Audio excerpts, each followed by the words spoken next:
Hello students, welcome to government commerce college BCom part third EAFM paper second व्यावसायिक बजटन business budgeting chapter बजटों का वर्गीकरण classification of budget और type of budget master budget and functional budget. बजटों के वर्गीकरण में मास्टर एवं क्रियात्मक बजट। सबसे पहले हमारे पास आता है मास्टर बजट। मास्टर का तात्पर्य आप जानते हो, सबसे ऊपर जो होता है उसे मास्टर कहते हैं, हेड। सभी विभागों के ऊपर एक विभागाध्यक्ष अलग होता है। किसी भी संस्था के अंदर छोटी छोटी जो इकाइयाँ होती हैं उनके ऊपर कुछ इकाइयों को मिलाकर एक बड़ी इकाई बनती है और उन कुछ इकाइयों को मिलाकर और एक बड़ी इकाई बनती है। ऐसे ही इसके अंदर बड़ी बड़ी संस्थाएं जो होती हैं उसके अंदर विभिन्न डिपार्टमेंट होते हैं। कहीं सेल्स डिपार्टमेंट है, प्रोडक्शन डिपार्टमेंट है, मटेरियल डिपार्टमेंट है, फिनिश गुड्स डिपार्टमेंट, और इसके अंतर्गत storage department, labour department, financial department, equipment department, tools department, बहुत सारे डिपार्टमेंट्स होते हैं।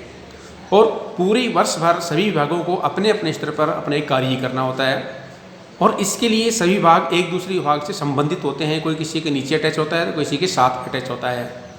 और पूरे वर्ष भर सभी विभागों को एक साथ मिलकर के एक दूसरे की क्रियाविधियों को ध्यान में रखते हुए और पूरे बिजनेस का जो हेड होता है उसके साथ दिए हुए दिशा निर्देशों के आधार पर मिलकर के काम करना होता है। और सभी विभागों को ये भी पता होता है कि हमें प्रत्येक वर्ष आने वाली अवधि के लिए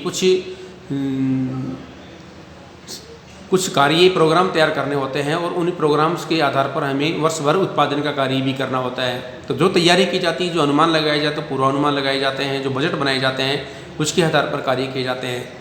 और इन सभी प्रकार के विभागों के द्वारा जो कार्य किए जाते हैं उनकी एक अलग से विवरणी तैयार की जाती है और उस विवरणी को भी हम पूरे वर्ष के लिए प्रारंभ में तैयार कर लेते हैं, जिसके आधार पर वो सारे विभाग कार्य करते हैं और उन सभी विभागों के बजट हमारे पास आ जाते हैं और हमारे बजट को मिला करके एक बजट बनता है, जिसको बोलते हैं master budget, head of the budget.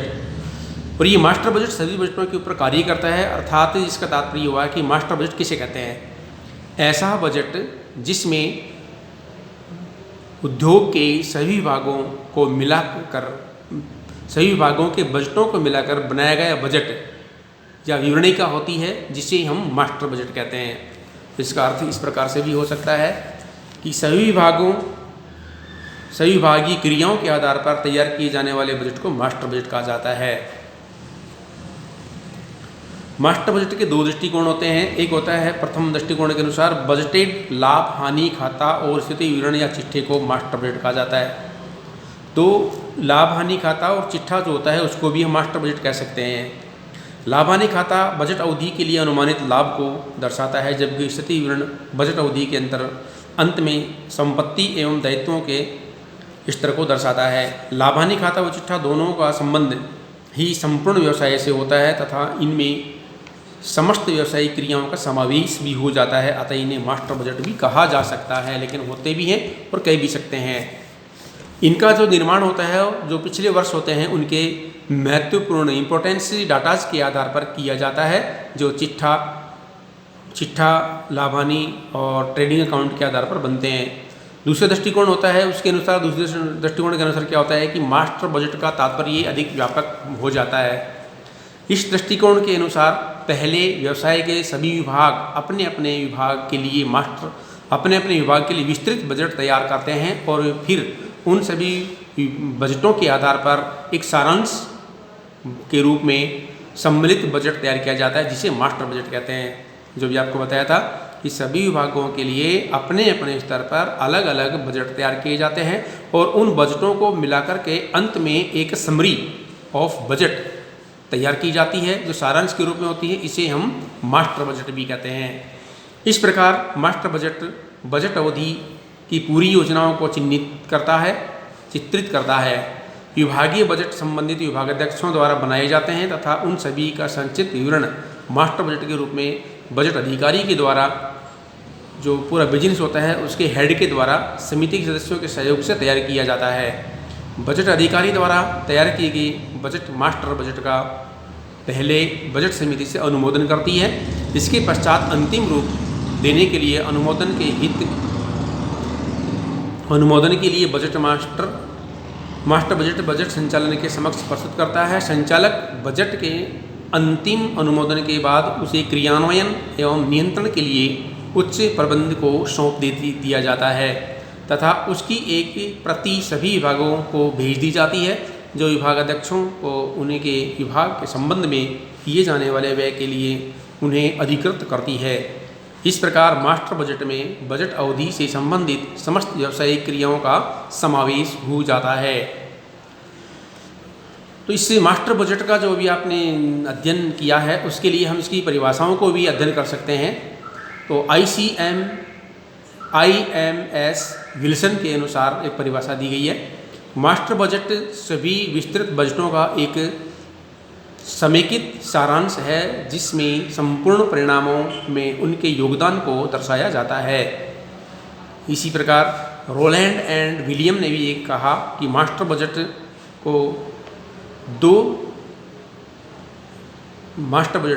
कुछ शब्दों में इस प्रकार परिभाषित किया जा सकता है कि मास्टर बजट पूर्वानुमानों की झलकियों को एक प्रतिवेदन के रूप में करने के उद्देश्य से बजट अनुसूचियों का कैप्सूल प्रारूप के रूप में एक सारांश है। ICMA लंदन के अनुसार मास्टर बजट एक सारांश बजट है जिसमें समस्त संघटक सहायक बजट सम्मिलित होते हैं। इस बजट में सामान्यतः विक्रय, उत्पादन लागत, प्रशासनिक एवं कार्यालय व्यय, विक्रय एवं वितरण व्यय एवं सकल लाभ, शुद्ध लाभ आदि को दर्शाया जाता है। इसके अतिरिक्त लाभों के नियोजन, संपत्तियों से संबंधित